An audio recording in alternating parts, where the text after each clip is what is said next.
Assalamu alaikum, peace be upon you. Welcome to the second story. And today we will be mentioning one of the visits that I have done to one of the churches. A very interesting visit and a very interesting encounter. But you could see from the story how it started and how it ended. A very negative starting point at the beginning and a very positive at the end, all because of reaching out and getting to know each other from each other. A friend of mine called me and said, Sheikh Yasser, there is a church in this city where he lives, about an hour and so from our city, and they want somebody to come and talk about Islam and answer some of the questions. I said, well, why don't you go? He said, well, I can't, I don't have the knowledge. So, well, you don't need that much knowledge, it's just simple questions. You're not going to go and teach about the depth of Islam and Islamic sciences.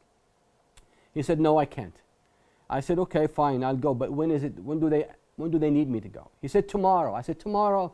I usually, I need to know ahead of time. I need to study the background of the church, the denomination of the church, even the demography of the church, the age, all that is very important for me to cater my speech to be able to reach their hearts from the point of view they understand.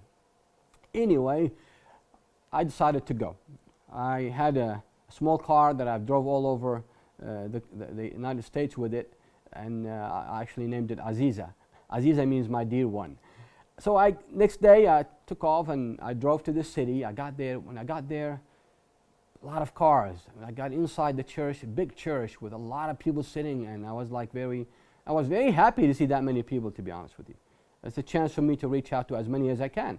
So I got in, they welcomed me, I sat down, there were two people ahead of me, they gave their speeches, and then my turn came. I stood up, I went to the pulpit, and I usually start my speech with cracking a joke to break the iceberg, and that was using my name, basically. I always say, my name is Yasser Arafat, no relationship to the Palestinian leader, and a lot of people crack, laughing. Well, not this time.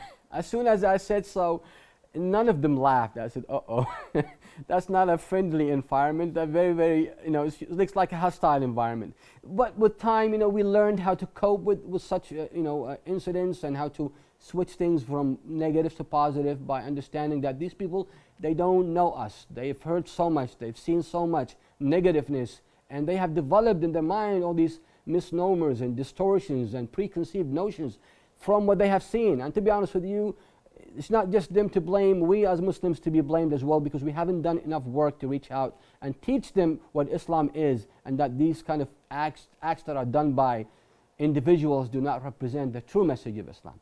So anyway, nobody laughed. Right away, I switched my gear. I said, I want to start my lecture with a very simple question. I know you know the answer, but please bear with me. I need to hear it from you. How many of you know where Jesus Christ came from? Peace be upon him. Of course, they raised their hand. Bethlehem, Jerusalem, Palestine. I said, great. Where is Palestine? Where is it located? They said it's located in the Middle East. I said, great. Now let me ask you this. Where do you think I come from? Oh, probably the Middle East. I said, correct. I come from the Middle East, from the same land that Jesus Christ came from. Let me ask you this. Do you really think that Jesus Christ, peace be upon him, will most likely look like you or me? You should have seen their faces. You should have seen their faces. It was a shock. I said, most likely he's going to look like me. I come from a land you claim and you say that you love. Please be a good host for this person who come from that land. My brothers and sisters, they completely changed. It was a flip, 180% flip. All of a sudden, they became very friendly. My speech with them became very interactive, and it was a very interesting encounter. So right away, I started explaining to them the 5 pillars of Islam. I talked to them about how close we are, how in Islam, how much we love Jesus Christ and believe in his in a miraculous birth. He raised the dead by God's permission. All these miracles we do not dispute. We do affirm and confirm. The Quran itself does such thing. As a matter of fact, there's a whole chapter in the Quran by the name of Mary, the mother of Jesus Christ. And we have more details about the life of Jesus Christ than they even have in their own, in the Bible itself. So again, like I said, it was a very interactive, positive speech and the reception was amazing. So at the end of my speech, I wanted to end the same way as the way I started, with another question.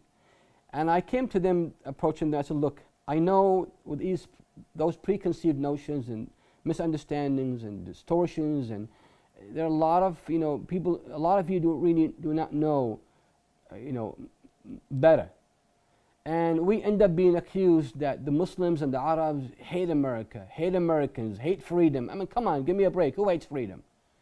But you have to understand that we Muslims do not hate this country. We do not hate you. We have issues with the foreign policy of this country in the Middle East and Palestine and other places. And we have the right of so. I mean, you put yourself in our place. When your own tax dollars is used to kill brothers and sisters in Palestine and other places, it's just not fair and it's not acceptable. And yes, we would be mad. So don't blame us for such a thing. But we don't hate you, we don't hate this country, and I'll give you the proof of such a thing. We go way back. Here's $10 right here. If any one of you would answer this question, they get the $10. Of course, they were laughing. I said, I mean it. You answer the question correctly, you get the $10. Where's the question? The question is, what was the first country in the world to ever acknowledge the existence of this country? Of course, nobody. I said, we all agree it was July 4th, actually it was July 2nd, but July 4th, 1776, when the Declaration of Independence took place. 1 year after, one country acknowledged this country. I'll make it easy for you. It was not a Christian country, it was not a Western country.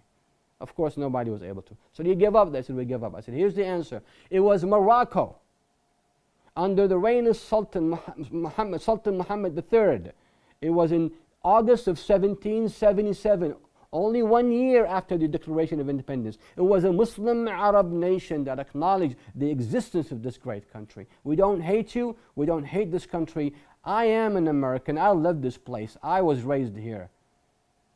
But at the same time, I completely disagree with our foreign policy in the Middle East and the world in general.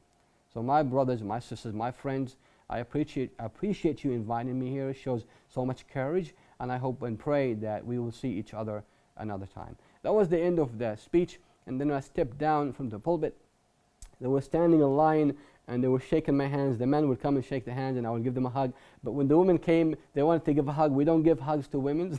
It's a religious thing. So it's a respect for them, not the other way around. It's complete respect, that we consider their bodies to be sacred and respected, and nobody has a right to touch it except a husband or a father as a father and a brother and a son. So it is really a high level of respect for women, unlike what you see on TV and here. So again, when we finished, the regional director came to me and she said, Imam Arafat, would you please come back again?